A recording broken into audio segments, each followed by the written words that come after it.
Next है हमारे पास pernicious anaemia. कहता है this is type of anaemia in which there is atrophy break हो जाना of the gastric mucosa with result of failure of the intrinsic factor production, यानी कि intrinsic factor नहीं बनता and vitamin B12 is not absorb, तो vitamin B12 भी absorb नहीं होता। This result pernicious anaemia. कहता है काजेज इसके बता रहा है सेम था, काजेज पर्नीशियस अनीमिया के जो है पीछे उसने बयान किया है मेगलोब्लास्टिक अनीमिया में, तो वो सेम ही है जो हमने पीछे काजेज पढ़े ना, ये वाले 1 और 2 पेज। कहता है पर्नीशियस अनीमिया के ये सेम ही काजेज वो बता रहा है।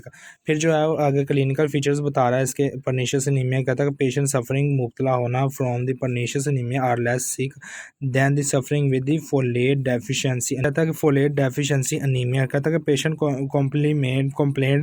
कंप्लेंट करता है with weakness, weight loss, dyspnoea होती है, shortness of the breath, SOB यानी कि syncope, loss of the consequence.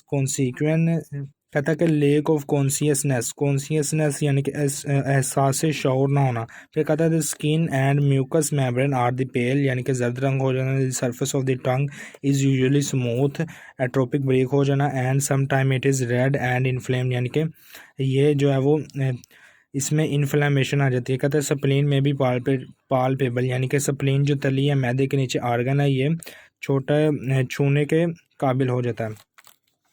उसके बाद कह रहा है कि ट्रीटमेंट कैसे किया जा सकता है पर्नीशियस एनीमिया का। तो बच्चों को कहता है कि ट्रीटमेंट के लिए this anaemia is treated with, कहता है treated with the hydroxocobalamin 1000 microgram intramuscular, यानी कि मांस के अंदर, मसल्स के अंदर, to the total 4000 to 6000 microgram over the course of the 3। कहता है कि over the course of the 3 weeks. कहता है 1000 microgram of the hydroxocobalamin is necessary for the every 3 month for the rest of the patient life.